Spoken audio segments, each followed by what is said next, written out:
ಪೂಜ್ಯರಾಗಿರ್ತಕ್ಕಂಥ ಶ್ರೀ ಮಡಿವಾಳ ರಾಜಯೋಗೀಂದ್ರ ಮಹಾಸ್ವಾಮಿಗಳ ಪಾದಪದ್ಮಗಳಿಗೆ ಕೊಡಮಟ್ಟು ಈ ಒಂದು ವೇದಿಕೆ ಮೇಲೆ ಆಸೀನರಾಗಿರ್ತಕ್ಕಂಥ PSI ಭರತ್ರವರೇ, PSI HK ಪಾಟೀಲ್ರವರೇ ಹಾಗೂ ಗಂಗಾಧರ ಹಂಪಣ್ಣವರವರೇ ಹಾಗೂ ಇಲ್ಲಿ ಸೇರಿರ್ತಕ್ಕಂಥ ಎಲ್ಲ ನಮ್ಮ ಕಿತ್ತೂರು ಪೊಲೀಸ್ ಠಾಣಾ ವ್ಯಾಪ್ತಿಯ ಕಿತ್ತೂರು ಪಟ್ಟಣದ ಹಾಗೂ ಸುತ್ತಮುತ್ತಲಿನ ಎಲ್ಲ ಗ್ರಾಮಗಳ ಗಣ್ಯರೇ, ಹಿರಿಯರೇ ಹಾಗೂ ಎಲ್ಲ ಸಾರ್ವಜನಿಕ ಬಂಧುಗಳೇ ಹಾಗೂ ನನ್ನ ನೆಚ್ಚಿನ ಎಲ್ಲ ಪತ್ರಿಕಾ ಮಿತ್ರರೇ, ಈಗಾಗಲೇ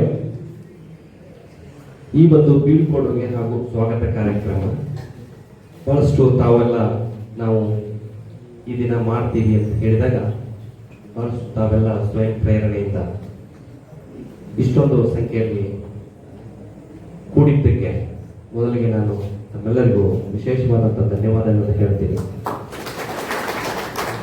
ಯಾಕಂತಂದ್ರೆ ಪೊಲೀಸ್ ಇಲಾಖೆ ಅಂದಾಗ ಇತ್ತೀಚಿನ ದಿನಮಾನಗಳಲ್ಲಿ ಬಹಳಷ್ಟು ಒಂದು ನಿರ್ಲಕ್ಷ್ಯದ ಭಾವನೆ ಸಮಾಜದಲ್ಲಿ ಬೇರೂರಿ ಬಹಳಷ್ಟು ಆ ಒಂದು ಇಲಾಖೆಯ ಬಗ್ಗೆ, ಪೊಲೀಸರ ಬಗ್ಗೆ ಬಹಳಷ್ಟು ಒಂದು ಬ್ಯಾಡ್ ಇಮೇಜ್ ಇರುವಂತಹ ಈ ಒಂದು ಸಂದರ್ಭದಲ್ಲಿ ನಾವೆಲ್ಲ ಇಲ್ಲಿ ಸೇರಿದ್ದೀರಿ ಅಂತಂದಾಗ ಎಲ್ಲ ಒಂದು ಕಡೆ ನಮಗೂ ಒಳಗೆ ಮನಸ್ಸಿನ ಮೂಲೆಯಲ್ಲಿ ಒಂದು ಕಡೆ ಖುಷಿ ಆಗ್ತದೆ. ಒಂದು ಇಲ್ಲಿ ಬೇಜಾರದ ಸಂಗತಿ ಏನಾಯ್ತಪ್ಪ ಅಂತಂದ್ರೆ, ನೀವು ಯಾರಿಗೆ ಬೀಳ್ಕೊಡುಗೆ ಮಾಡಬೇಕು ಅಂತ ಬಂದಿದ್ರಿ, ನಾವು ಯಾರಿಗೆ ಬೀಳ್ಕೊಡುಗೆ ಮಾಡಬೇಕು ಅಂತ ತಮಗೆಲ್ಲ ಮಾಹಿತಿ ಕೊಟ್ಟಿದ್ದೀವಿಲ್ಲ. ಆ ಪ್ರವೀಣ್ ಇಲ್ಲಿ ಏನಾಯ್ತು ಅಂದ್ರೆ ಇವತ್ತು ಬರುವಂತ ಸಂದರ್ಭದಲ್ಲಿ ಉಪ್ಪಿನಪೇಟೆಗೆರೆ ಗ್ರಾಮದಲ್ಲಿ ಯಾರೋ ಒಬ್ಬರು ದನ ಕರೆದಿದ್ದಾರೆ ಅಂತ ಹೇಳಿ ಊರ್ ಜನ ಎಲ್ಲ ಸೇರ್ಕೊಂಡು ಗಲಾಟೆಗೆ ನಿಂತು ಬಿಟ್ರು. ಹೀಗಾಗಿ ಅನಿವಾರ್ಯ ಗೊತ್ತಲ್ಲ, ಮುಂದೆ ಬಕ್ರೀದ್ ಹಬ್ಬ ಇದೆ, ಜನ ಎಲ್ಲ ಸೇರಿ ಗಲಾಟೆಗೆ ನಿಂತಾಗ PSI CPI ಎಲ್ಲರೂ ಹೋಗಿ ಉಪ್ಪಿನಪೇಟೆಗೆರೆಯಲ್ಲಿ ಮುಖ ಮೂಡ್ಕೊಂಡು ಪ್ರೆಸೆಂಟಿಗೆ ನಿಂತು ಬಿಟ್ಟಿದ್ದಾರೆ. ಅವ್ರು ಹೇಳಿದ್ರು ಇಲ್ಲಿ ನಾವು ಕೊಟ್ಟಂತ ಟೈಮ್ ಬಂದ್ಬಿಟ್ಟಿದ್ದು, ತಾವು ಎಲ್ಲ ಬಂದ್ಬಿಟ್ಟಿದ್ರಿ, ನಮಗಿನ್ನ ಇನ್ನೊಂದು ಟೈಮ್ ಅನ್ನು ಕೂಡ ತಾವೆಲ್ಲ ಬಂದ್ಬಿಟ್ಟಿದ್ರಿ ಕಣ್ ಮುಂದೆ. ನಾನು DSP ಸಾಹೇಬ್ರು ಮಾತಾಡಿದೆ, ಹಿಂಗಾಗಿ ಏನ್ ಮಾಡೋದು ಅಂತ ನನಗೆ ಏನು ತಿಳಿದಾಗ ಆಯ್ತು. ಅದಕ್ಕೆ ಗಾಡಿ ತಗೊಂಡು ಹೊರವಾದೀನಿ. ಅವಾಗಲೂ ಹಿಂಗಾಗೈತಿ, ಏನ್ ತಿಳಿಲಿಲ್ಲ ಬಟ್ ಅಂತ. ಮತ್ತಿಲ್ಲ ಪ್ರವೀಣ್ ಅಂತೂ ಅನಿವಾರ್ಯ ಇತ್ತು, ನಾನು ಎಲ್ಲ ಕನ್ಫರ್ಮ್. ಅಂದ್ರೆ ಈಗ ನಾವೇನು ಬರ್ಲಾರ್ದಂತ ಪರಿಸ್ಥಿತಿನೇ ಇತ್ತು. ಪಾಪ ಅವನು ಬರ್ಬೇಕಂತ ಬಹಳ ಆಸೆಯಿಂದ ಎಲ್ಲ ಬರಕ್ ರೆಡಿ ಇದ್ದ. ಅನಿವಾರ್ಯ ಈಗ ಅಲ್ಲಿ ಗೊತ್ತಲ್ಲ, ಈ ಇಂಥ ಸಂದರ್ಭದಲ್ಲಿ ನಿಮಗೆ ಇರೋ ಎಲ್ಲರೂ ಪೊಲೀಸ್ ಒಡನಾಟದಲ್ಲಿ ಇದ್ದಂಥವ್ರೆ, ನಿಮಗೆ ಪೊಲೀಸರ ಕೆಲಸ ಹೆಂಗೆ, ಇಂಥ ಸಂದರ್ಭಗಳಲ್ಲಿ ಏನ್ ಪರಿಸ್ಥಿತಿ ಇರ್ತದೆ ಅಂತಂದಾಗ ಒಂದು ಸ್ವಲ್ಪ ಒಂದು ಸಣ್ಣ ನಿರ್ಲಕ್ಷ್ಯ ಆದ್ರೂ ಕೂಡ ನಾಳೆ ಸರ್ಕಾರ ಉತ್ತರ ಕೊಡುವಂತ ಸಂದರ್ಭಗಳು ಬಂದ್ಬಿಡ್ತವೆ. ಹೀಗಾಗಿ ನಾವು ನಿರ್ಲಕ್ಷ್ಯ ಮಾಡಲಾರ್ದಂತ ಪರಿಸ್ಥಿತಿಗಳಿರ್ತವೆ. ಹೀಗಾಗಿ ಪ್ರವೀಣ್ ಬರಕ್ಕಾದಂತ ಸಂದರ್ಭದಲ್ಲಿ ಸಿಕ್ಕಾಕೊಂಡ್ಬಿಟ್ಟ. ನಮಗೊಂದ್ ಕಡೆ ಬೇಜಾರಾಯಿತು. ಆದ್ರೂ ಕೂಡ ಯಾವತ್ತೋ ಒಂದು ಮುಂಬರುವಂತ ದಿನಗಳಲ್ಲಿ ಮತ್ತೆ ಏನು ನಾವು ಸೇರ್ತೀವಿ, ಅವಾಗ ಮತ್ತೆ ನಿಮ್ಗೆ ತಿಳಿಸಿದಾಗ ಏನು ಪ್ರವೀಣ್ ದೂರತ್ತೂ ಇಲ್ಲ. ನಾನು ಅದು ಹೇಳಿದೆ, ಅವ್ರು CPI ಎಲ್ಲ ಮಾತಾಡಿದೆ, ಒಂದು 10 ನಿಮಿಷ ಕಳಿಸ್ಬಿಡ್ರಿ ಮರ, 10 ನಿಮಿಷ ಬಂದು ಅವ್ರು ಏನ್ ಮಾತಾಡೋದು ಏನು ಬೇಡ, ಹಂಗೆ ಹೋಗ್ಬಿಡ್ಲಿ ಅಂತ. ನಮ್ಮಿಂದ 3 ಕಿಲೋಮೀಟರ್ ಶಿವನೂರ್ ಹತ್ರ ಬಂದ್ರೆ ಡೈರೆಕ್ಟ್ ಲಿಮಿಟ್ ಬಂದ್ಬಿಡ್ತದೆ. ಬಟ್ ಅದು ಆ ಕಡೆ ಬಾರ್ಡರ್ ಅಲ್ಲ, ಉಪ್ಪಿನಪೇಟೆಗೆರೆ ಬಲ್ಲಾರ್ದಂತ ನಾನು ಬಹಳ ಮಾತಾಡಿದೆ, ಬರಕ್ ಆಗಲಿಲ್ಲ ಅವ್ರಿಗೆ. ಹೀಗಾಗಿ ನಮಗೂ ಕೂಡ ಬೇಜಾರಾಯ್ತು. ಈಗ ನಾ ಹೇಳಿದಾಗ ನಿಮಗೂ ಬೇಜಾರಾಗಿರ್ತದೆ. ಬಟ್ ಇದು ಅನಿವಾರ್ಯ, ಏನ್ ಮಾಡೋದು, ಇದು ಏನು ಮಾಡಲಾರಂತ ಪರಿಸ್ಥಿತಿ. ಇಂಥ ಒಂದು ಸಂದರ್ಭದಲ್ಲಿ ನಮ್ಮ ಕಿತ್ತೂರು ಪೊಲೀಸ್ ಠಾಣೆಗೆ ನೂತನವಾಗಿ ಬಂದಿರತಕ್ಕಂಥ PSI ಇದ್ದಾರೆ. ಅಟ್ಲೀಸ್ಟ್ ಅವ್ರನ್ನಾದ್ರೂ ನಾವು ಎಲ್ಲರೂ ಬಂದಿರುವಂತವ್ರಿಗೆ ಒಂದು ಪರಿಚಯ ಆಗ್ತದೆ, ಅವರಿಗೂ ಒಂದ್ ಕಡೆ ಇಲ್ಲ ಒಂದು ಕಡೆ ಖುಷಿ ಆಗ್ತದೆ. ನಿಮ್ಮ PSI ನಿಮಗೂ ಪರಿಚಯ ಆಗ್ತಾರೆ, ಅವನ ವ್ಯಾಪ್ತಿಯ ಸಾರ್ವಜನಿಕರು ಅವನಿಗೆ ಪರಿಚಯ ಆಗ್ತಾರೆ. ಯಾಕಂದ್ರೆ ನಮಗೆ ಇರುವಂತ ಎಲ್ಲರೂ ಪರಿಚಯ ಇರುವುದಿಲ್ಲ. ನಮ್ಮ ಠಾಣಾ ವ್ಯಾಪ್ತಿಯಲ್ಲಿ ನಮ್ಮ ಜೊತೆ ಯಾರು ಅವಾಗ ಒಡನಾಟ ಇಟ್ಕೊಂಡಿರ್ತಾರೆ, ಬಂದಿರ್ತಾರೆ, ಕಷ್ಟ ಸುಖಕ್ಕೆ ಬರ್ತಾರೆ, ತೊಂದರೆ ಆದಾಗ ಬರ್ತಾರೆ, ಅಥವಾ ಬೇರೆ ಯಾರಿಗೆ ತೊಂದರೆ ಆದಾಗ ಬರ್ತಾರೆ, ಅವರು ಮಾತ್ರ ಜಾಸ್ತಿ ಚಿರಪರಿಚಿತ ಆಗಿರ್ತಾರೆ. ನಾವು ಅಂತವ್ರನ್ನ ಪೊಲೀಸ್ ಹಿತೈಷಿಗಳು ಅಂತ ಕರಿತೀವಿ, ಪೊಲೀಸ್ ಫ್ರೆಂಡ್ ಅಂತ ಕರಿತೀವಿ. ಯಾಕಂದ್ರೆ ಏನೋ ಒಂದು ಇದ್ದಾಗ ನಮ್ಮದು ಇಂಥದ್ದು ಇದೆ ಅಂತಂದಾಗ ಗ್ರಾಮದಿಂದ ಪಟ್ಟಂತ ಎದ್ದು ಬರ್ತಾರಲ್ಲ, ಅವ್ರು ನೋಡಿದಾಗ ನಮ್ಗೆ ಎಲ್ಲೋ ಒಂದ್ ಕಡೆ ಖುಷಿ. ಯಾಕಂತಂದ್ರೆ ಏನೋ ಒಂದ್ ಇರ್ತದೆ ಪೊಲೀಸ್ ಅಂದ್ರೆ ನಾವು ನಿತ್ಯ ಕೆಲಸ ಮಾಡುವಾಗ ಒಂದ್ ಇಂಥದ್ದಿದೆ ನಿಮ್ಮ ಊರಲ್ಲಿ ಅಂತಂದಾಗ ರಾತ್ರಿ ಎಷ್ಟೊತ್ತಾದ್ರೂ ಕೂಡ ಸರ್ ಹಿಂಗಿದೆ ಅಂತ ಹೇಳಿ ವಾಸ್ತವಾಂಶವನ್ನ ಕೊಡ್ತಾರಲ್ಲ, ಅವ್ರನ್ನ ಬಹಳ ನಂಬಿಟ್ಟಿರ್ತೀವಿ ನಾವು. ಕೆಲವರು ಫ್ಯಾಬ್ರಿಕೇಶನ್ ಮಾಡ್ತಾರೆ, ಚಿತ್ ದಾಬ್ ಹೇಳ್ತಾರೆ, ದಾಬಿದ್ದ ಚಿತ್ ಹೇಳ್ತಾರೆ. ಅದು ಒಂದ್ ಸರಿ ಗೊತ್ತಾಗ್ತದೆ, 2 ಸರಿ 3ನೇ ಸರಿ ನಾವು ಬಹಳ ಹಚ್ಕೊಳಕ್ ಹೋಗೋದಿಲ್ಲ. ಬಟ್ ಇಲ್ಲಿ ಸೇರಿರ್ತಕ್ಕಂಥ ಯಾರು ಕೂಡ ಆ ತರ ಭಾವನೆಯವರಾಗ್ಲಿ, ಆ ತರ ಮನಸ್ಸಿನವರಾಗ್ಲಿ ಇಲ್ಲ ಅಂತಾನೆ ನೀವು ಬಂದಿದ್ದೀರಿ. ಯಾಕಂತಂದ್ರೆ ಇಲ್ಲಂದ್ರೆ ಹೇಳಿದ್ನಲ್ಲ, ಈ ಪೊಲೀಸನ್ನ ಎಲ್ಲೋ ಒಂದು ಕಡೆ ನಮ್ಮಿಂದ ತೊಂದರೆ ಎಲ್ಲೋ ಒಂದು ಕಡೆ ತೊಂದರೆ ಒಳಗಾದವರು ಇರ್ತಾರೆ, ಅಥವಾ ಯಾರಾದ್ರೂ ತೊಂದರೆ ಆದಾಗ ಬಂದಿರ್ತಾರೆ, ಅದು ಕೆಲಸ ಆಗುದಿಲ್ಲ. ಯಾಕಂದ್ರೆ 100ಕ್ಕೆ 100 ಎಲ್ಲರೂ ಮಾಡಿಕೊಡಕ್ ಆಗುದಿಲ್ಲ. ನಮ್ಗೆ ಯಾವುದೋ ಒಂದು ಕೆಲಸ ಅಂತ ತಗೊಂಡ್ಬಂದಿರ್ತಾರೆ, ಅದು ಮಾಡಕ್ ಆಗ್ತಿರುದಿಲ್ಲ. ಅವಾಗ ಏನ್ ಅನಿಸ್ತದೆ, ಏನಪ್ಪ ನಾವ್ ಹೇಳಿದ್ರು ಮಾಡ್ಲಿಲ್ಲ ಅಂತೇಳಿ. ಆದ್ರೆ ವಾಸ್ತವಾಂಶ ಯಾಕೆ ಮಾಡಕ್ ಆಗ್ಲಿಲ್ಲ ಅನ್ನೋದನ್ನ ಅರಿತುಕೊಂಡು ಆ ಸತ್ಯಾಂಶ ತಿಳ್ಕೊಂಡು ಹೋಗ್ತಾರಲ್ಲ, ಅವ್ರು ಯಾವತ್ತೂ ಬೇಜಾರು ಮಾಡ್ಕೊಳ್ಳೋದಿಲ್ಲ. ಹೇಳಿ ಒಂದು ಕೆಲಸ ತಗೊಂಡ್ಬಂದ್ರೆ ಮಾಡಕ್ ಆಗ್ಲಿಲ್ಲ ಅಂತ ಹೇಳಿ ಬೇಜಾರು ಮಾಡ್ಕೊಂಡು ಹೋಗ್ಬಿಡ್ತಾರಲ್ಲ, ಅವ್ರಿಗೆ ವಾಸ್ತವಾಂಶದಿಂದ ಸ್ವಲ್ಪ ದೂರ ಇರ್ತಾರೆ ಅವರು. ಯಾಕಂದ್ರೆ ಹೇಳಿದ್ದ ಆಗಬೇಕಂದ್ರೆ ಆಗುದಿಲ್ಲ. ಯಾಕಂದ್ರೆ ಕಾನೂನು ನಮ್ಮದಲ್ಲ, ಕಾನೂನು ನಾವು ಯಾವುದು ಬದಲಾವಣೆ ಮಾಡಕ್ ಆಗುದಿಲ್ಲ, ಕಾನೂನು ನಾವು ತಿದ್ದುಪಡಿ ಮಾಡಕ್ ಆಗುದಿಲ್ಲ. ಆಲ್ರೆಡಿ ಅದು ರಿಟರ್ನ್, ಅದು ಹಿಂಗೆ ಅಂತ ಹೇಳಿಬಿಟ್ಟಿದೆ. ಇದನ್ನೆಲ್ಲ ಹೊರತುಪಡಿಸಿ ನೀವು ಹೇಳಿದ್ರಲ್ಲ, ಈಗ ಮಾತಾಡ್ತಾ ಸಾಕಷ್ಟು ಇಲ್ಲಿ ಗಣ್ಯಮಾನ್ಯರು ಮಾತಾಡ್ತಾ ಹೇಳಿದ್ರಿ ಏನಂತ, ಮಾನವೀಯತೆ. ಹೌದು, ಎಷ್ಟೋ ಸಾರಿ ಈ ಕಾನೂನನ್ನ ಸೈಡ್ ಇಟ್ಟು ಅದರಡಿಯಲ್ಲಿ ಕೂಡ ನಾವು ನೀವು ಕೆಲಸ ಮಾಡಿ ಯಾರಿಗೊಬ್ಬರಿಗೆ ಅನುಕೂಲ ಆಗಲಿ ಅಂತ ಹೇಳಿ ಮಾಡ್ತಾ ಇದ್ದೀವಿ. ಆದ್ರೆ ಈಗ ಏನಾಗಿದೆ, ಸ್ವಲ್ಪ ನಮಗೂ ಡೇ ಟು ಡೇ ಈ ದಿನದ ಎಲ್ಲಾ ವಿದ್ಯಮಾನಗಳನ್ನು ನೋಡಿದಾಗ ನಮಗೊಳಗೆ ನಮಗೆ ಭಯ ಆಗಿಬಿಟ್ಟೆ. ಮೊದಲು ಪೊಲೀಸರಿಗೆ ಸಾರ್ವಜನಿಕರು ಹೆದರ್ತಿದ್ರು, ಈ ಜನಕ್ಕೆ ನಾವು ಹೆದರಿ ನಡೆಯುವಂತ ಕಾಲ ಬಂದ್ಬಿಟ್ಟದೆ ಈಗ. ಯಾಕಂತಂದ್ರೆ ಏನಾಗಿರ್ತದೆ, ಏನೋ ಒಂದು ಮಾಡ್ತೀವಿ, ಅದನ್ನ ತಪ್ಪಾಗಿ ಬಿಂಬಿಸುವಂತ ಕೆಲಸಗಳು ಬಹಳ ನಡೆದ್ಬಿಟ್ಟಿದ್ದಾರೆ. ದಿನ ನೋಡ್ತಾ ಇದೀವಲ್ಲ ಸೋಷಿಯಲ್ ಮೀಡಿಯಾದಲ್ಲಿ, ಏನಾದ್ರೂ ಓಪನ್ ಮಾಡಿದ್ರು ಯಾರೋ ಪೊಲೀಸ ಮುಂದೆ ಬಂದಿರ್ತಾನಲ್ಲ ಸೋಷಿಯಲ್ ಮೀಡಿಯಾ. ಅದು ಯಾಕೆ ಬೈದಿರ್ತಾನೋ, ಯಾಕೆ ಬಡ್ದಿರ್ತಾನೋ, ಅಲ್ಲಿ ಆ ಘಟನೆ ಹಿನ್ನೆಲೆಯಲ್ಲಿ ಯಾರಿಗೂ ಗೊತ್ತಿರೋದು ನಮಗ. ಅಲ್ಲಿ ಏನೋ ಒಂದು ನಡೆದಿರ್ತದೆ. ಮನುಷ್ಯ ಹೆಂಗೆ ಬರ್ತದೆ ಸಿಟ್ಟು ಅಂತಂದಾಗ, ಸಿಟ್ಟು ಹೆಂಗೆ ಬರ್ತದೆ ಅಂತಂದ್ರೆ, ಈಗ ಇಲ್ಲೇ ಈಗ ಜಸ್ಟ್ ನೀವೆಲ್ಲ ಬರೋಕ್ಕಿಂತ ಮುಂಚೆ ಈಗ ಒಂದು 1 ಅವರ್ ಹಿಂದ್ಗಡೆ ಒಬ್ಬ ಕುಡಿದಿದ್ದಾನೆ, ಸಿಕ್ಕಾಪಟ್ಟೆ ಸ್ಟೇಷನ್ ಹೋಗಿ ಬಂದಿದ್ದಾನೆ. ಅವೆಲ್ಲೋ ನಮ್ಮ ಮೂರು ಎಲ್ಲೋ ಸಂಬಂಧಿಕಂತಾವ್. ಸರ ನಾವು ನೀವು ಅವ್ರಿ ಆಯ್ತು, ಏನಾಗಬೇಕು ಏನೆಲ್ಲ ಒಟ್ಟು ಬಿಡವಲ್ಲ, ಹೋಗವಲ್ಲ. ಆಯ್ತು ನನಗೆ ಕೆಲಸಕ್ಕೆ ಹೋಗಪ್ಪ ಅಂದ್ರೆ, ಇಲ್ಲ ಸರ ನಾವು ಅಲ್ಲೇ ಒಳ್ಳೆ ನಿಮ್ಮೂರವ್ರು ಸರ, ನಿಮ್ಮೂರವ್ರು ನಾವು ಬಂದಿರ್ತೀವಿ ಸರ್, ನಿಮ್ಮನ್ನ ಅಲ್ಲಿ ನೋಡಿದ್ವಿ. ಆಯ್ತು ನೋಡಿದೀಯೋ, ಏನಾಗಬೇಕು, ಏನಿಲ್ಲ, ಹಂಗ ಬೆನ್ನ ಬಿಟ್ಟ ನಾವು ಕುಡ್ದಿನ. ಮತ್ತೆ ಇಷ್ಟು ಸರಿ ಅಂದಾಗ ಒಳ್ಳೆ ಅಷ್ಟು ಹೇಳು ಹೋಗ್ತಾ ಇಲ್ಲ. ಇಷ್ಟೆಲ್ಲ ಮಾಡಿ ಮತ್ತೆ ಸಿಟ್ಟು ಬರ್ತೈತೋ ಇಲ್ಲೋ? ಬರ್ತೈತೆ ಇಲ್ಲೋ? ಸಿಟ್ಟು ಬರ್ತದೆ. ಬಂದಾಗ ಪಟ್ಟದ ಕಪಾಳಿ ಹೊಡಿತೀವಪ್ಪ. ಅವ ಕೇಳುದಿಲ್ಲ. ಅವಾಗ ಅವ ಏನಂತಾರೆ, ನನ್ನ ಯಾಕೆ ಬಿಡದಂತ. ಅವಾಗ ಇನ್ನೂ ಸಿಟ್ಟು ಹೆಚ್ಚಿಗೆ ಆಗ್ತದೆ. ಮಗ ನಾವು ಕುಡಿದು ನನಗೆ ಮಾತಾಡ್ತೀವಿ, ಪೊಲೀಸ್ ಮಾತಾಡ್ತೀವಿ, ಇನ್ನೊಂದೆರಡು ಹೊಡಿತೀವಿ. ಅವಾಗ ದೂರದಿಂದ ಯಾವ ವಿಡಿಯೋ ಮಾಡ್ಬೇಕು, ಹೌದಲ್ಲ, ವಿಡಿಯೋ ಮಾಡಿಬಿಡ್ತಾನೆ. ಅದನ್ನ ಯಾವುದೋ ಒಂದು ಸಂದರ್ಭದಲ್ಲಿ ಹಾಕಿ ಬಿಡ್ತಾರೆ. ಅದು ಓಡ್ತಾ ಇರ್ತದೆ. ಅದಕ್ಕೆ ಏನ್, ಅದಕ್ಕೆ ಆ ಸೋಷಿಯಲ್ ಮೀಡಿಯಾಕ್ಕೆ ಅಪ್ಪನೂ ಇಲ್ಲ, ಅವ್ವನೂ ಇಲ್ಲ, ಅದನ್ನ ಯಾರು ಹುಟ್ಟಿದಾರಂತ ಗೊತ್ತೂ ಇಲ್ಲ, ಓಡ್ತಾ ಇರ್ತದೆ. ಅದು ಸುಳಿಯಲ್ಲಿ ಸಿಕ್ಕು ಈ ನೈತಿಕತೆನೇ ಕುಸಿತಾ ಇದೆ ಡೇ ಬೈ ಡೇ. ಹೀಗಾಗಿ ಇಲ್ಲಪ್ಪ ಗಾಡಿ ಹೋಗ್ತಿರ್ತೀವಿ, ಗಾಡಿಗಳು ಎಷ್ಟು ಗಾಡಿ, ಇಷ್ಟು ದೊಡ್ಡ ರೋಡ್ ಐತೆಪ್ಪ, ಇಷ್ಟು ಚೆನ್ನಾಗಿ ವಿಶಾಲವಾದಂತ ರಸ್ತೆ ಆಗಿದೆ.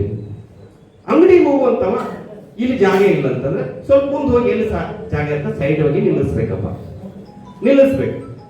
ಅಲ್ಲಿ ಹೋಗಿ ನಾವು ಕರಿತೀವಿ, ಗಾಡಿ ಯಾರ್ದಪ್ಪ ಅಂತ, ನಂದಲ್ರಿ. ಯಾವ್ದಾರ ಒಂದು ಇರಬೇಕಲ್ಲ, ನೀವು ತಾನೇ ಬರ್ಬೇಕು. ಮತ್ತೆ ಯಾವ್ದಾರ ಒಂದು ಇರಬೇಕಲ್ವ, ಯಾರಿದೆ ನೋಡ್ರಿ ಗಾಡಿ ಬರ್ರಿ ಅಂದ್ರೆ ಬರೋದೇ ನೋಡಿ. ಏನಾರು ಮಾಡಕ್ ಹೋಗೋಕೆ ಕಿಶದಾಗ ಚಾವಿ ತಗೊಂಡು ಸರ ಸರ ಸರ ಸರ ತಗೊಂಡ್ಬಿಡ್ತಾರೆ. ಆ ಸೀಟ್ ಬರ್ತದೆ ಇನ್ನು ಮತ್ತೆ ಇದ ಮಟ್ಟ ಏನ್ ನಾನು ಮಂಗ್ಯ ಇದನ್ನ ಮಾಡತ್ತೀನಿ, ಮಂಗ್ಯಾನ ಕೂಡ್ಸಾಕ್ತೀನಪ್ಪ. ಯಾಕೆ ಸೀಟ್ ಬರ್ತೈತಿಲ್ಲ? ಕಾರಣ ಯಾರು? ಈಗ ನಾವು ಕಾನೂನಿಗೆ ಕರೆಕ್ಟ್ ಆಗಿದ್ದಾಗ ಯಾರ ಸಿಟ್ಟು ಬೈಯೋದು ಇದು ಯಾವುದು ಇರುವುದಿಲ್ಲ. ತರ್ಸವ್ರೆ ಯಾರು? ಅವರೇ. ಬಟ್ ಏನಾಗ್ತದೆ ಅದನ್ನ ಎಲ್ಲೋ ಒಂದು ಕಡೆ ನೋಡೋರು ಹೋಗಿ.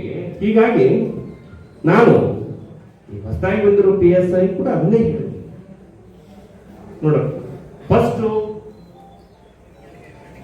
ಭಾಷೆ ಸುತ್ತಿದ್ರು ಏನೇ ಬರಲಿ, ಎಷ್ಟೋ ಸೀಟ್ ಬರಲಿ, ಏನೇ ಬರಲಿ, ಕಾನೂನು ಫರ್ಮ್ ಆಗಿರೋರು, ಕಾನೂನು ಅಡಿಯಲ್ಲಿ ಕೆಲಸ ಮಾಡುವಂತವ್ರು ನಾವು ಯಾರು ಮುಲಾಜಲ್ಲಿಲ್ಲ. ನಾವು ಕಾನೂನಿನ ಮುಲಾಜಲ್ಲಿದ್ದೀವಿ. ಫಸ್ಟ್ ಕಾನೂನಿಗೆ ನಿಯತ್ತಾಗಿರೋಣ. ಆದ್ರೆ ತಪ್ಪು ಮಾಡಿದಂತವರಿಗೆ ಕಾನೂನಿನಡಿಯಲ್ಲಿ ಕಟ್ಟುನಿಟ್ಟಾಗಿ ಕಠೋರತೆಯಿಂದ ಮಾತಾಡೋದಾದ್ರೆ ಭಾಷೆಯಲ್ಲಿ ಏನಾಗೈತಿ, ಈಗ ಏನೋ ಒಂದು ಬೈಗಳು ನಾವೇ ಪೊಲೀಸರು ಕಂಡು ಹಿಡಿದು ಅಲ್ಪ ಸಮಾಜದಲ್ಲಿ ಇರುವ ಅವೆಲ್ಲ ಹೊಸ ಬೇರೆ ಸಪರೇಟ್ ಬೇಗದಾವ ಸಮಾಜದಾಗ ಅವರು ಅದನ್ನ ಬೇಯ್ತಾರೆ, ಇವರು ಅದನ್ನ ಬೇಯ್ತಾರೆ. ಈಗ ಅದು ಬೇಯೋದಕ್ಕೆ ಅದಕ್ಕೆ ನಾವೇನು ಮಾಡತ್ತೀವಿ? ಈಗ ಅಂತ ಸಂದರ್ಭ ಬಂದ್ರೆ ಅದನ್ನ ಅಲ್ಲೇ ಮಾಡ್ಬೇಕಂತಿಲ್ಲ, ಅದಕ್ಕೆ ಬೇರೆ ಸಂದರ್ಭಗಳು ಇರ್ತವೆ ಅಥವಾ ಬೇರೆ ಜಾಗಗಳು ಇರ್ತಾವೆ. ಅಲ್ಲಿ ಯಾಕೆ ಮಾಡ್ತೀರಿಪ್ಪ ಅಂತ ಪೊಲೀಸರಿಗೆ ನಾವು ಅದು ಹೇಳ್ಕೊಡ್ತೀವಿ. ಅಲ್ಲ ಅನಿವಾರ್ಯ, ಈಗ ಏನ್ ಮಾಡೋದಿಲ್ಲ, ಹೆಂಗಿರ್ತದೆ ಹೆಂಗ್ ಹೋಗ್ಬೇಕಾಗ್ತದೆ ಅಂತ ಒಂದು ಸಂದರ್ಭದಲ್ಲಿ. ಯಾಕಂದ್ರೆ ಏನಾದ್ರೂ ಒಂದು ಬರ್ತಾ ಇದ್ದಾವೆ ಪೊಲೀಸರ ಮೇಲೆ, ಗೊತ್ತಿರಲಿಲ್ಲ ನಿಮಗೆ. ಈಗೆಲ್ಲ ಏನಾದ್ರು ಒಂದು ಸಣ್ಣದೊಂದು ಇದನ್ನು ಹೇಳ್ತೀನಿ. ಒಬ್ರು ಯಾರು ದಿನ ಒಬ್ಬನು ದೇವರಿಗೆ ಪತ್ರ ಬರೀತಿದ್ದಂತೆ. ಹೋಗೋದು ಆ ಪೋಸ್ಟ್ ಡಬ್ಬಿಯೊಳಗೆ ಒಂದು ಪತ್ರ ಬರೀತಿದ್ದೆ, ದೇವರೇ ನನಗೆ ಒಂದು 10,000 ರೂಪಾಯಿಗಳನ್ನ ಕರುಣಿಸಪ್ಪ, ಕೊಡಪ್ಪ ಅಂತ ಹೇಳಿ ಬರೀತಿದ್ದಂತೆ. ಆ ಪತ್ರವನ್ನು ತಗೊಂಡು ದಿನ ಇದಕ್ಕೆ ದೇವರಿಗೆ ಪತ್ರ ಬರೆಯವ. ದಿನ ನೋಡಿ ಆ ಪೋಸ್ಟ್ಮನ್ ಯಾವ ಅಡ್ರೆಸ್ ಎಲ್ಲ ದೇವರಿಗೆ ಯಾರಿಗೆ ಕೊಡೋದು ಪಾಯದಂತೆ, ದೇವರಿಗೆ ಯಾರಿಗೆ ಕೊಡುದಿಲ್ಲಂತೆ. ಅವು ಪೋಸ್ಟ್ಮನ್ ನೋಡವ ಇಡವ ಹೋಗವ. ಆ ಬೀಟ್ ಕಾನ್ಸ್ಟೇಬಲ್ ದಿನ ಅಲ್ಲಿ ಬಂದು ನೋಡಿದಂತ, ಏನ್ರಿ ಪೋಸ್ಟ್ಮನ್ ಅವ ಮಾತಾಡಿದ, ಏನ್ರಿ ಅವ ಯಾರೋ ಬಂದ ದಿನ ಪತ್ರ ಹೋಗಿದ್ದಾನೆ, ಯಾರಂತ ಗೊತ್ತಿಲ್ಲ, ದೇವರಿಗೆ 10,000 ನನಗೆ ದೇವರ 10,000 ಕೊಡು ಅಂತ ಹೇಳಿ. ಅವ್ನು ನೋಡಿ ಪೋಸ್ಟ್ಮನ್ ಹೇಳಿ ಬೀಟ್ ಪೊಲೀಸ್ ಆ ಪೋಸ್ಟ್ಮನ್ ಕೂಡ ಮಾತಾಡಿದ್ರಂತೆ. ಒಂದಿನ ಬೀಟ್ ಪೊಲೀಸ್ ಚಂಚಲ್ಕ ಏರ್ ಕುಂತು ಯಾರೇ ಅದನ್ನ ತೆಬ್ಬೆ ಹಾಕ್ತಾರ ನೋಡ್ತಾನಂತ ಅಲ್ಲೇ ಕುಂತ. ಅವ ಬಂದತಿ ಅಲ್ಲಿ ಮಧ್ಯಾಹ್ನ ಬಿಸ್ಲಾಗ ತಂದ್ರ ಒಳಗೆ ಹೋಗದ ಸೀದಾ ಹೊಂಟಿದ್ದಂತೆ. ಅವಾಗ ಗಪ್ತುನ ಅದನ್ನ ಪೋಸ್ಟ್ಮನ್ ತೆಗದ ಅದನ್ನ ತೆಗದ್ ನೋಡ್ರ ಅವ ಹಾಕಿ ಹೋಗಿದ್ದ. ಅವನು ನೋಡಿದೆವು ಪೊಲೀಸ್ ಯಾರು ಅಂತ ಹೇಳಿ. 10,000 ದೇವ್ರನ್ನ ಕೇಳ್ತಾನೆ, ಯಾರೋ ಪಾಪ ಮುಗ್ಧ, ಎಲ್ಲರೂ ತಂದು ಕೊಡಕ್ ಸಾಧ್ಯತೆ ಆಗುದಲ್ಲಂತ ಏನ್ ಮಾಡಿದೀವ, ಬೇಡ ಪಾಪ ಮುಗ್ಧ ಅಂತ ಹೇಳಿ ಪೋಸ್ಟ್ಮನ್ ಬಿಟ್ಟೆಲ್ಲ ಬಿಟ್ಟು ಬೀಟ್ ಪೊಲೀಸ್ ಏನ್ ಮಾಡಿದಂತ, ದೇವರದ್ದು ದುಡ್ಡು ಕೊಡೋದಿಲ್ಲ, ನಾನೇ ಏನಾದ್ರೂ ಮಾಡ್ಬೇಕಂತ ಹೇಳಿ ಮನೆ ದಿವಸ ಹೋಗಿ ತನ್ನ ಕಿಶೆಯಲ್ಲಿರುವಂತ ಒಂದು 5,000 ದುಡ್ಡನ್ನು ತಗೊಂಡು ಅವನ ಮನೆಗೆ ಹೋದ. ಒಂದು 5,000 ದುಡ್ಡು ತಗೊಂಡು ಹೋಗಿ, ನೋಡಪ್ಪ ದೇವರು ನಿನಗೆ ದಿನ ಪತ್ರ ಹಾಕ್ತಿದ್ದಿ, ಇವತ್ತು ಮೆಚ್ಚಿ ನಿನಗೆ ಒಂದು 5,000 ದುಡ್ಡು ಕೊಟ್ಟಿದ್ದಾನೆ ಅಂತಂದಾಗ ಆತ ಬಹಳ ಖುಷಿ ಪಟ್ಟ. ಸಾಹೇಬ್ರೆ ನಿಮ್ಗೆ ಧನ್ಯವಾದ, ಥ್ಯಾಂಕ್ ಯು, ನೀವು ಇವತ್ತರ ದೇವರು ನಿಮ್ ಕಡೆ ಕೊಟ್ಟು ಕಳಿಸಿದ್ರಲ್ಲ, ಇಷ್ಟು ಸರಿ ನನ್ನ ಪತ್ರ ಬರ್ದಕ್ಕೆ ಅಂತ ಹೇಳಿ ಪೊಲೀಸ್ ಅಲ್ಲಿಂದ ಹೋದ ಮೇಲೆ ಅವ ವ್ಯಕ್ತಿ ಅಂದದ್ದು, ದೇವರು ಕೊಡೋದು ಕೊಟ್ಟಾನು, ಈ ಪೊಲೀಸ್ ಕಡೆ ಯಾಕೆ ಕೊಟ್ಟು ಕಳಿಸಿದ? ಯಾಕಂದ್ರೆ ನಾವು 5,000 ಇಟ್ಕೊಂಡು 5,000 ಅಟ್ಟ ತಂದು ಕೊಟ್ಟಾನು, 5,000 ಅಟ್ಟ ತಂದು ಕೊಟ್ಟಾನು, 5,000 ತಾಯಿ ಇಟ್ಕೊಂಡಾನು, ಇವ್ರ ಕಡೆ ಯಾಕೆ ಕೊಟ್ಟ? ಬೇರೆ ಯಾರು ಕೊಡ್ಬೇಕಲ್ಲ ಅಂತ. ಅಂದ್ರೆ ಈ ಕಿಶೆಯಿಂದ ಹಾಕಿ ನೀವು 5,000 ಕೊಟ್ಟರು ಕೂಡ, ಅಂದ್ರೆ ಅವನ ಅಭಿಪ್ರಾಯದಲ್ಲಿ ಇನ್ನು ಏನೇ ಡ್ರಾಮಾ ಮಾಡಿದ್ರು ಈ ಪೊಲೀಸ್ ಅಟ್ಟ ಬಿಡಪ್ಪ ಇವರು ಅಂತ. ಅದಕ್ಕೆ ಇಂತಹ ಸನ್ನಿವೇಶ ಸಂದರ್ಭಗಳೇ ಎದುರಾಗ್ತಾ ಇದ್ದಾವೆ. ಅಂತ ಒಂದು ಸಂದರ್ಭದಲ್ಲಿ ನಮ್ಮ ಕಿತ್ತೂರಿನ ಜನ ಇದ್ದಾರಲ್ಲ, ನಮ್ಮ ಪೊಲೀಸರನ್ನ ಯಾವತ್ತೂ ಕೈ ಬಿಟ್ಟಿಲ್ಲ. ನಂದು ಸುಮಾರು 20 ತಿಂಗಳು ಆಯ್ತು ನೋಡ್ತಾ ಇದ್ದೀನಿ. ಬರ್ಬೇಕಾದ್ರೆ ಎಲ್ಲರೂ ಹೇಳಿದ್ರಿ, ಅಲ್ಲೇನೋ ಮರ ಕಿತ್ತೂರು ಆ ಕಿರಿಕಿರಿ, ಅಲ್ಲಿ ಕಿರಿಕಿರಿನ ಅರ್ಧಂತೀನಿ. ನಾನು ಹೇಳ್ತೀನಿ ಸ್ಟೇಷನ್ ಸರಿ ಇಲ್ಲ. ಜಗತ್ತಿನಲ್ಲಿ ಸ್ಟೇಷನ್ಗಳು ಸರಿ ಇಲ್ಲ, ಜಾಗ ಸರಿ ಇಲ್ಲ. ಅದೇ ಸ್ಟೇಷನ್ ಎಲ್ಲ ರೀತಿ ಅದೇ ಸಿಮೆಂಟ್, ಅದೇ ಇಟ್ಟಂಗಿ, ಅದರಿಂದ ಕೆಟ್ಟ ಸ್ಟೇಷನ್ಗೆ ಏನಾಗ್ಬೇಕಪ್ಪ? ಅದೇ ಕಿಟಕಿ, ಅದೇ ಗ್ಲಾಸ, ಅದೇ ಕಬ್ಬಿನ ಸರಳು, ಅದೇ ಬಣ್ಣ, ಇದೇ ಇರ್ತದೆ. ಸ್ಟೇಷನ್ ಏನ್ ಮಾಡಿತ್ತು ಪಾಪ, ಒಂದು ನಾವರೇ ಸರಿ ಇರುವುದಿಲ್ಲ, ಇಲ್ಲ ಸಾರ್ವಜನಿಕರ ಸರಿ ಇಲ್ಲದೆ ಇರಬಹುದು. ಸ್ಟೇಷನ್ ಏನ್ ಮಾಡಿತ್ತು, ಸ್ಟೇಷನ್ ಯಾಕೆ ಸರಿ ಇರುವುದಿಲ್ಲ? ನಾವು ನೆಟ್ಟಗೆ ಇರಬೇಕು, ಅವರು ನೆಟ್ಟಗೆ ಇರಬೇಕು. ತನ್ನ ಸ್ಟೇಷನ್ಗೆ ಏನ್ ಮಾಡಿತ್ತು ಪಾಪ, ಅದೆಲ್ಲ ಸುಳ್ಳಪ್ಪ. ಇದನ್ನಂತೂ ನಾವೇನಾದ್ರೂ ಪಾಲನೆ ಮಾಡ್ಕೊಂಡು ಹೋಗ್ತೀವಿ, ಅದನ್ನೆಲ್ಲ ನಾವು ತಲೆ ಹಾಕಕ್ಕೆ ಹೋಗುದಿಲ್ಲ. ಎಷ್ಟೋ ಜನ ಅಂತಂದ್ರು. ಬಟ್ ಇಲ್ಲಿ ಬಂದಾಗ ಪ್ರವೀಣ್ PSI, ಪ್ರವೀಣ್ ಗಂಗೋಳ್ ಅಂತ ಹೇಳಿ PSI ಇದ್ರು. ಎಷ್ಟೋ ವಿಷಯ ಗೊತ್ತಿಲ್ಲ, ಈಗಾಗಲೇ ನಮ್ಮ ಡಾಕ್ಟರ್ ಹೇಳ್ಬಿಟ್ರು. ಎಷ್ಟೋ ಜನಕ್ಕೆ ಗೊತ್ತೇ ಇರಲಿಲ್ಲ, ಅದು ಕೆಲವರಿಗೆ ಗೊತ್ತಿತ್ತು. ಪ್ರವೀಣ್ ಗಂಗೋಳು ಆತ ಬೇರೆ ಯಾರು ಅಲ್ಲ.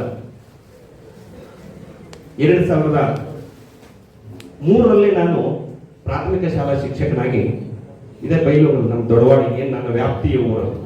ನನಗೆ ಕಿತ್ತೂರು ಮತ್ತು ದೊಡ್ಡವಾಡ ಸ್ಟೇಷನ್ ಎರಡು ಬರ್ತವೆ. ಆ ದೊಡ್ಡವಾಡ ಸ್ಟೇಷನ್ ಒಂದು ವ್ಯಾಪ್ತಿಯಲ್ಲಿರುವಂತ ಒಂದು ಹಳ್ಳಿ ಗುಡಿಕಟ್ಟಿ ಇರ್ತೀವಿ, ಅಲ್ಲಿ ನಾನು ಟೀಚರ್ ಆಗಿ ಹೋಗ್ತೀನಿ. ಪ್ರಾಥಮಿಕ ಶಾಲಾ ಶಿಕ್ಷಕನಾಗಿ 2003 ಕೊನೆಯ ಭಾಗದಲ್ಲಿ ಹೋದಿನಿ. ನಾನು ಒಂದು 3 ವರ್ಷ 4 ವರ್ಷ ಮಾಡಿದ್ಮೇಲೆ 2007ರಲ್ಲಿ ಅದೇ ಶಾಲೆಗೆ ಇದೇ ಪ್ರವೀಣ್ ಗಂಗೋಳ್ ಪ್ರಾಥಮಿಕ ಶಾಲಾ ಶಿಕ್ಷಕನಾಗಿ ನಾನು ಕೆಲಸ ಮಾಡುತ್ತಿರುವಂತ ಶಾಲೆಯಲ್ಲೇ ಬಂದಿರುವಂತಹ ಸಂದರ್ಭದಲ್ಲಿ 2007ರಿಂದ 2010 ನವೆಂಬರ್ ವರೆಗೆ ಇಬ್ರು ಅಲ್ಲೇ ಒಂದೇ ಸ್ಕೂಲಲ್ಲಿ ಟೀಚರ್ ಆಗಿ ಕೆಲಸ ಮಾಡಿದ್ವಿ.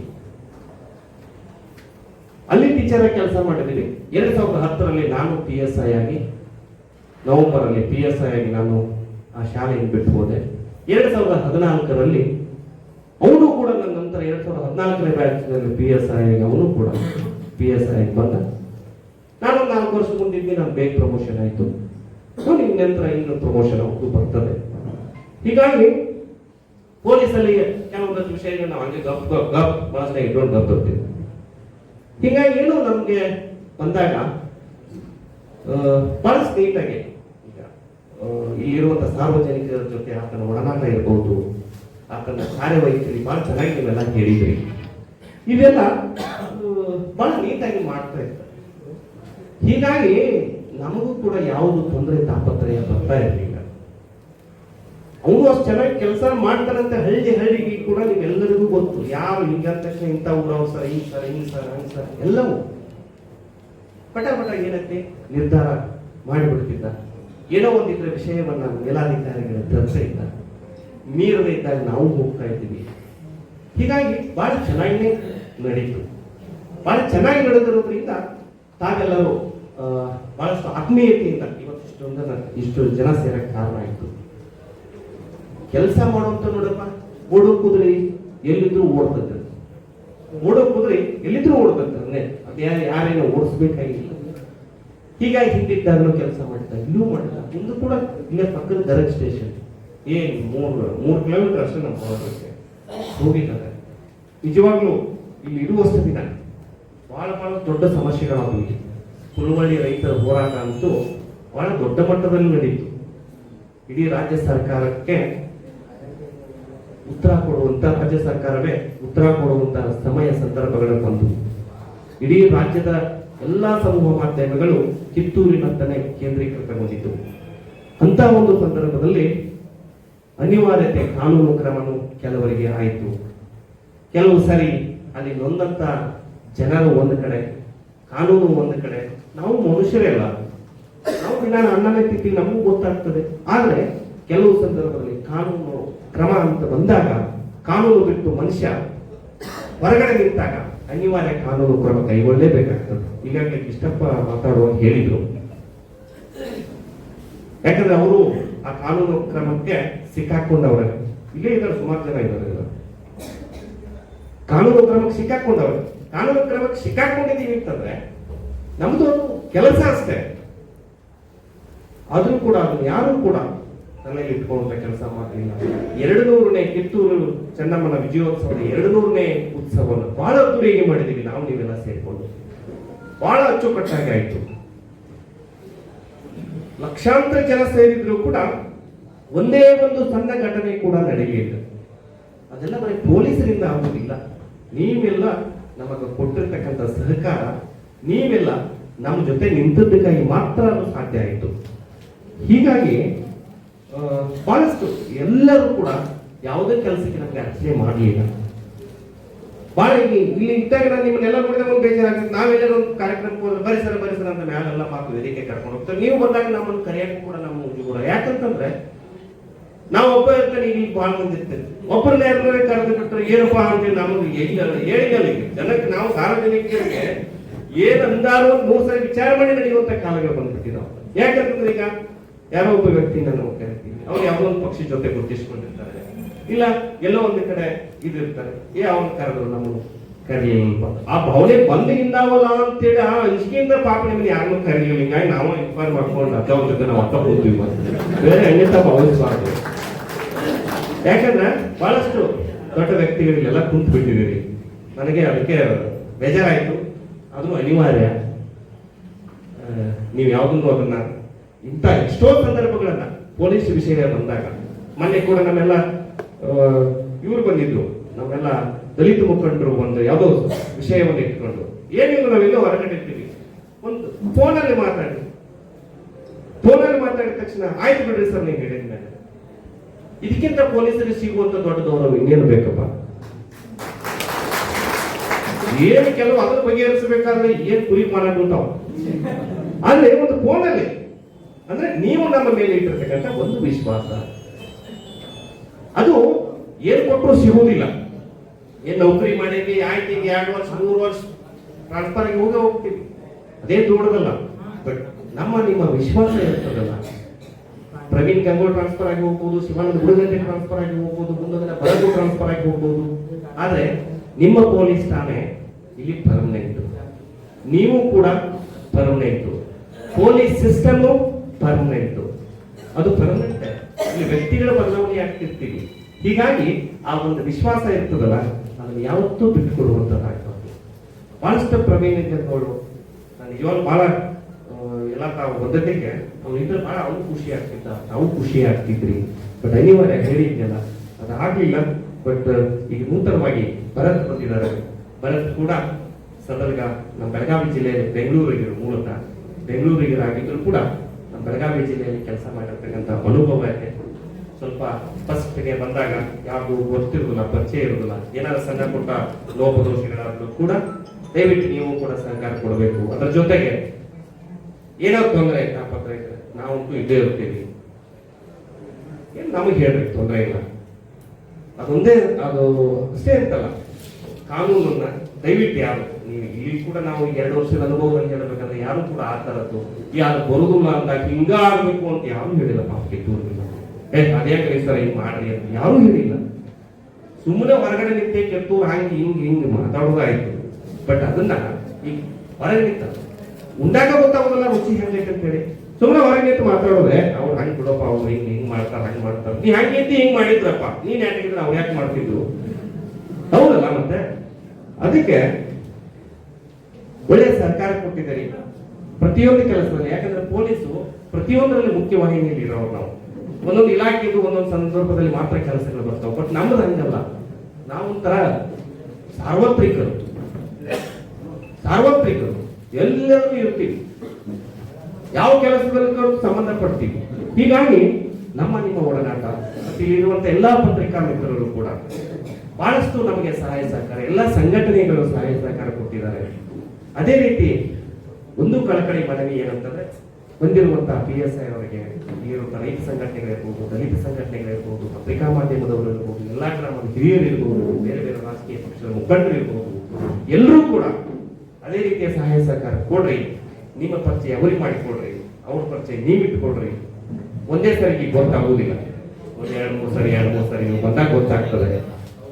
ಅದನ್ನ ಇಟ್ಟುಕೊಂಡು ಯಾವುದೂ ಕೂಡ ಇಂಥ ಕೆಲಸ, ಯಾಕಂದ್ರೆ ಅವ್ರು ಮೂಲಕ ಹೇಳಿದ್ದಲ್ಲ, ನಾವು ಅದನ್ನ ಸ್ವಲ್ಪ ಅವ್ರು ಕೊಡ್ತೇವೆ ಕೊಡಪ್ಪ ಅಂತೇಳಿ ಏನೋ ಒಂದು ಇದನ್ನ ಮಾಡ್ತಿರ್ತೀವಿ. ಅವ್ರು ಏನು ಬೆಂಗಳೂರಿಗೆ ಹೋಗೋರು ನೌಕರಿ ಮಾಡಿ ಅವ್ರು ಏನು ಯಾರು ನೋಡಾಕ ಹೋಗುದಿಲ್ಲ. ಆದ್ರೂ ಕಾನೂನು ನಡೆಯಲ್ಲಿ ಎಲ್ಲರೂ ಕರೆಕ್ಟ್ ಆಗಿರೋಣ, ಕರೆಕ್ಟ್ ಆಗಿದ್ದಾಗ ಏನೋ ಒಂದು ಮಾನವೀಯತೆ ಆಧಾರದ್ದು ಇದ್ದಾಗ, ಮಾನವೀಯತೆ ಹಿನ್ನೆಲೆಯಲ್ಲಿ ಇದ್ದಾಗ ಯಾರು ಬಿಟ್ಟುಕೊಡುವಂತ ಮಾತೇನು ಇರುವುದಿಲ್ಲ. ಹೀಗಾಗಿ ನಮ್ಮ ಕಿತ್ತೂರು ಪೊಲೀಸ್ ಠಾಣಾ ವ್ಯಾಪ್ತಿಯ ಒಟ್ಟು 2 ಪಟ್ಟಣ ಪಂಚಾಯಿತಿ ಇರುವಂತ ಎಲ್ಲ 50 2 ಪಟ್ಟಣ ಪಂಚಾಯಿತಿಗಳು, 55 ಹಳ್ಳಿಗಳು, ಎಲ್ಲ ಹಳ್ಳಿಯ ಜನ ನಮಗೆ ಅದೇ ರೀತಿಯ ಸಹಕಾರ ಕೊಡ್ರಿ. ಮುಂಬರುವಂತಹ ದಿನಗಳಲ್ಲಿ ಇನ್ನೆಲ್ಲ ಈ ವರ್ಷಕ್ಕೆ ಮತ್ತೆ ನಮ್ದು ಕಿತ್ತೂರು ಉತ್ಸವ ಬರ್ತದೆ, ಮತ್ತೆ ಅದ್ರ ಜೊತೆ ಬೇರೆ ಬೇರೆ ಹಬ್ಬಗಳು ಬರ್ತವೆ. ಈಗಾಗಲೇ ಮುಂದೆ ಈಗ ತಕ್ಷಣ ಬಕ್ರೀದ್ ಹಬ್ಬ ಇದೆ. ಹೇಳಿದ್ದೆ ಸ್ವಲ್ಪ ಕಾನೂನು ಅಡಿಯಲ್ಲೇ ನಾವು ಇರಬೇಕು, ಮತ್ತೆ ಒಬ್ಬೊಬ್ಬರು ಧಾರ್ಮಿಕ ಭಾವನೆಗಳನ್ನ ಗೌರವಿಸಬೇಕು. ನಮ್ಮ ಭಾರತ ಎಲ್ಲರೂ ಇದ್ದೀವಿ, ನಾವು ಎಲ್ಲಾ ಧರ್ಮದವರು ಇದ್ದೀವಿ. ಅವರವರ ಧರ್ಮದ ಭಾವನೆಗಳಿಗೆ ಧಕ್ಕೆ ಬರುವಂತ ಕೆಲಸ ಮಾಡಬಾರ್ದು. ಮತ್ತೆ ಇರುವಂತ ಕಾನೂನು ಯಾರು ಕೂಡ ಈ ಪ್ರಾಣಿ ಹಿಂಸೆ ಅಂತ ಕಾನೂನು ಏನು ಮಾಡಕ್ಕಾಗುವುದಿಲ್ಲ, ಕಾನೂನನ್ನು ಬಿಟ್ಟು ನಾವು ಹೋಗಕ್ಕಾಗುವುದಿಲ್ಲ. ಅದಕ್ಕೆ ದಯವಿಟ್ಟು ಅದಕ್ಕೆ ಯಾರು ಆಸ್ಪತ್ರೆ ಕೊಡದೆ ಬರುವಂತ ಬಕ್ರೀದ್ ಹಬ್ಬವನ್ನ ಶಾಂತಿಯುತವಾಗಿ ಆಚರಣೆ ಮಾಡುವಾಗ ಎಲ್ಲರೂ ಕೂಡ ನಮಗೆ ಸಹಾಯ ಸಹಕಾರ ಕೊಡ್ರಿ. ಮತ್ತೆ ಇದ್ರ ಜೊತೆಗೆ ನೀವೇನೇ ಸಮಸ್ಯೆಗಳು ಎಷ್ಟೋ ಎಲ್ಲವೂ ನಾವು ಸರಿ ಮಾಡಕ್ ಆಗುವುದಿಲ್ಲ, ಏನೋ ಪ್ರಾಮಾಣಿಕವಾಗಿ ಸಾಧ್ಯ ಆದಷ್ಟು ಮಾಡಿರ್ತೀವಿ. ಇದನ್ನು ಹೊರತುಪಡಿಸಿ ಏನಾದ್ರೂ ಇದ್ರಲ್ಲಿ ಮುಕ್ತವಾಗಿ ಎನಿ ಟೈಮ್ ಓನರೇ ಮಾಡ್ರಿ. ಇಲ್ಲ ನಾವಂತೂ ಆಫೀಸ್ನಾಗಿದ್ರೆ ನಮ್ದೇನಾಗ್ತೈತೆ, ಕಿತ್ತೂರು ಮತ್ತೆ ದೊಡ್ಡವಾಡ ನನಗೆ 2 ಸ್ಟೇಷನ್ ಬರ್ತವೆ. ಎಷ್ಟೋ ಸರಿ ಒಂದ್ಸರಿ ಫೋನ್ ಮಾಡಿರ್ತೀರಿ, ಯಾವಾಗಲೂ ಅಲ್ಲಿ ಎಲ್ಲಿ ಹೋಗಿ ಕುಂತಿರ್ತೀವಿ. ಅಲ್ಲಿ ಹೋದ್ರೆ ಅಲ್ಲಿ ಕೆಲಸಗಳಿರ್ತವೆ. ಅಲ್ಲೂ ಕೂಡ ನಮ್ಮ HK ಪಾಟೀಲ್ ಒಳ್ಳೆ ಅವನು ಕೂಡ ಹೊಸದಾಗಿ ಸಬ್ ಇನ್ಸ್ಪೆಕ್ಟರ್ ಆದಂಥವ್ರು, ಬಹಳಷ್ಟು ಯಂಗ್ಸ್ಟರ್ ಇಬ್ರು ನಮ್ಗೆ ಯಂಗ್ಸ್ಟರ್ ಸಿಕ್ಕಿದ್ದಾರೆ. ಹೀಗಾಗಿ ಅಲ್ಲೂ ಕೂಡ ಒಳ್ಳೆಯ ಕೆಲಸ ಕಾರ್ಯಗಳು ಅವ್ರು ಬಂದಾಗಿಂದ ಯಾವುದು ಕೂಡ ಸಣ್ಣ ಪುಟ್ಟ ಅಲ್ಲಿ ಲೋಪಗಳು ಆಗದೆ ಒಳ್ಳೆ ರೀತಿಯಿಂದ ದೊಡ್ಡವಾಡದಲ್ಲೂ ಕೂಡ ಕೆಲಸ ಮಾಡ್ತಾ ಇದ್ದಾರೆ. ಹೀಗಾಗಿ ಸ್ವಲ್ಪ ಹೊಸಬರಂದಾಗ ಸ್ವಲ್ಪ ಅವ್ರಿಗೆ ಏನೋ ಇದಾಗ್ತದೆ. ಹಿಂಗಾಗಿ ನಾವು ಸ್ವಲ್ಪ ಜಾಸ್ತಿ ಈಗ ದೊಡ್ಡವಾಡಕ್ಕೂ ನಾವು ಮೇಲಿನ ಮೇಲೆ ಹೋಗಬೇಕಾಗ್ತದೆ.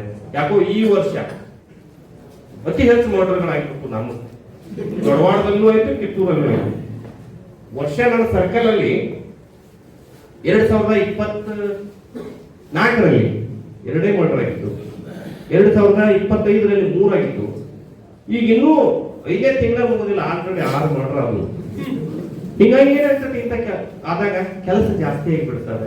ಪಾಪ ಕೆಲವರು ಆಫೀಸ್ಗೆ ಬಂದಿರ್ತಾರೆ, ಒಂದಿನ 2 ದಿನ ನಾವು ಸಿಗ್ತಾ ಇರೋದಿಲ್ಲ. ಫೋನ್ ಮಾಡ್ರಿ, ತಲೆ ಕೆಡಿಸ್ಕೊಳ್ಬೇಡ್ರಿ, ನಾವಿದ್ರಂತೂ ನಾನೇ ಅಟೆಂಡ್ ಮಾಡ್ತೀನಿ. ಇಬ್ರು PSIಗಳು ಏನೇ ಕೂಡ ಹೇಳಿದ್ರೆ ಕೇಳುವಂತವ್ರು ಇದ್ದಾರೆ. ಸಾರ್ವಜನಿಕ ಅಂದ್ರೆ ಸಮಾಜಮುಖಿಯಾಗಿನೇ ಇದ್ದಾರೆ. ಯಾರು ಕೂಡ ನಿಮ್ಮನ್ನು ಬಿಟ್ಟು ಯಾರೂ ಇಲ್ಲ ಇಲ್ಲಿ. ಅದರಲ್ಲೂ ಕೂಡ ನಮಗೆ ಏನೇ ಒಂದು ಇಂಥ ಕೆಲಸ ಕಾರ್ಯಗಳು ಏನೇ ಸ್ತ್ರೀಗಳಂತೂ ನಮ್ಮ ಜೊತೆ ನಮ್ಗೆಲ್ಲರಿಗೂ ಒಳ್ಳೆಯ ಮಾರ್ಗದರ್ಶನ ಮಾಡ್ಲಿಕ್ಕೆ ಸ್ತ್ರೀಗಳಂತೂ ಕಲ್ಮಠ ಸ್ತ್ರೀಗಳು ಯಾವಾಗಲೂ ನಮ್ಮ ಜೊತೆ ಇರ್ತಾರೆ ಅಂತ ಅನೇಕ ಹಿರಿಯರಿಲ್ಲ, ಎಲ್ಲ ಇದ್ದೀರಿ. ಇದೇ ರೀತಿಯ ಸ್ತ್ರೀಗಳ ಆಶೀರ್ವಾದ ನಮ್ಮ ಪೊಲೀಸರ ಮೇಲೆ ಇರಲಿ, ತಮ್ಮೆಲ್ಲರ ಒಂದು ಹಾರೈಕೆ ಇದೇ ರೀತಿ ಇರಲಿ. ಪ್ರವೀಣ್ಗೆ ನಾನು ನೋಡೋಣ ನೆಕ್ಸ್ಟ್ ವಾರ 15 ಯಾವಾಗ ಒಂದ್ಸರಿ ಹೇಳಿ, ನೀವೇನಿದ್ದೀರೋ ನೀವು ಖಂಡಿತ ನಿಮ್ಮನ್ನು ಕೂಡಿಸ್ತೀನಿ, ಅವ್ರಿಗೆ ಭೇಟಿ ಮಾಡಿಸ್ತೀನಿ. ಬಟ್ ಈಗ ಸಾರಿ ಆಗ್ಲಿಲ್ಲ, ಅದು ಅನಿವಾರ್ಯ. ಏನಾಯ್ತು ಅದು ಗೊತ್ತಾಗೋದಿಲ್ಲ, ಏನೋ ಹೆಂಗಾಗ್ತದೆ ಅಂತೇಳಿ ಅದು ಅಚಾನಕ್ಕಾಗಿ ನಡೀತು. ಹೀಗಾಗಿ ಅವರು ಇಲ್ಲಿವರೆಗೂ ನಾವು ಟ್ರೈ ಮಾಡಿದ್ದೀವಿ, ಬರಕ್ಕೆ ಆಗ್ತಾ ಇಲ್ಲ. ಅವರ ಒಂದು ಅನುಪಸ್ಥಿತಿಯಲ್ಲಿ ಅವರಿಗೆ ನೀವು ತಿಳಿಸಿರ್ತಕ್ಕಂಥ ಎಲ್ಲ ಶುಭಾಶಯಗಳನ್ನ, ನೀವು ಮಾಡಿರ್ತಕ್ಕಂಥ ಎಲ್ಲ ಅಭಿನಂದನಾ ನುಡಿಗಳನ್ನ ನಾನು ಖಂಡಿತ ಅವರಿಗೆ ತಲುಪಿಸುವಂತ ಕೆಲಸ ಮಾಡ್ತೀನಿ. ಅದರ ಜೊತೆ ಮುಂಬರುವಂತ PSI ಅವರಿಗೆ ಬಹಳ ಜನ ಬಹಳ ಒಳ್ಳೆಯವರು, ಯಾರಿಗೂ ಕೂಡ ಹರ್ಟ್ ಆಗುವಂತದ್ದಾಗಬಾರ್ದು. ಕಾನೂನು ಅಡಿಯಲ್ಲಿ ಕರೆಕ್ಟಾಗಿ ಕೆಲಸಗಳಾಗಬೇಕು. ಎಷ್ಟೇ ಕಷ್ಟ ನಮಗಿದೆ ಅಂದ್ರೂ ಕೂಡ ನಾವು ಸಾರ್ವಜನಿಕ ಜೀವನದಲ್ಲಿ ಬಂದಿದ್ದೀವಿ ಅಂತಂದ್ರೆ ನಮಗೆ ಟಾಪ್ ಪ್ರಿಯಾರಿಟಿ ಸಾರ್ವಜನಿಕ, ಇನ್ನುಳಿದ ಸೆಕೆಂಡ್ರಿ. ಆ ಕೆಲಸಗಳಾಗಬೇಕು. ಅದೇನೋ ತಪ್ಪು ಇದಿದ್ದಾಗ 1 ಸರಿ 2 ಸರಿ ಕನ್ವಿನ್ಸ್ ಮಾಡಿರುವಂತ ಕೆಲಸಗಳಾಗಬೇಕು. ದಯವಿಟ್ಟು ನೋಡ್ರಿ, ಅವರು ಹೇಳಿದ್ರೆ ಮಾತಾಡೋ ರೀತಿ ನೋಡಿದ್ರೆ ನಿಮಗೆ ಅರ್ಥ ಆಗ್ಬಿಟ್ಟಿರ್ತದೆ. ಬಹಳ ತುಂಬಾ ಒಳ್ಳೆ ಜನ ಇದ್ದಾರೆ ನಮ್ಮ ಕಿತ್ತೂರು ಮ್ಯಾಡವರು. ತಮ್ಮಿಂದ ಒಳ್ಳೆಯ ಸೇವೆ ಸಿಗುವಂತ ಆಗಲಿ. ನಾನು ಭರತ್ ಅವರಿಗೆ ನಾನು ಕೂಡ ವೈಯಕ್ತಿಕವಾಗಿ ಈ ಒಂದು ಕಿತ್ತೂರು ಪೊಲೀಸ್ ಠಾಣೆಗೆ ನಮ್ಮೆಲ್ಲರ ಸಮ್ಮುಖದಲ್ಲಿ ಸ್ವಾಗತವನ್ನ ಕೋರ್ತಾ ಮುಗಿಸ್ತಾ ತಾವೆಲ್ಲ ಬಂದಿರೋದಕ್ಕೆ ಮತ್ತೊಮ್ಮೆ ನಾನು ಧನ್ಯವಾದಗಳನ್ನ ಹೇಳ್ತಾ ತಮ್ಮೆಲ್ಲರಿಗೂ ನಮಸ್ಕಾರ. ಶ್ರೀಗಳ ಆಶೀರ್ವಚನ ಆದ್ಮೇಲೆ ತಾವು ನಮ್ಮ PSI ಅವರಿಗೆ ನೀವೇನು ಬರ್ರಿ, ಬಂದು ನಿಮ್ಮ ಪರಿಚಯ ಮಾಡಿಕೊಂಡು ನಿಮ್ಮ ಶುಭಾಶಯಗಳನ್ನು ತಿಳಿಸ್ರಿ.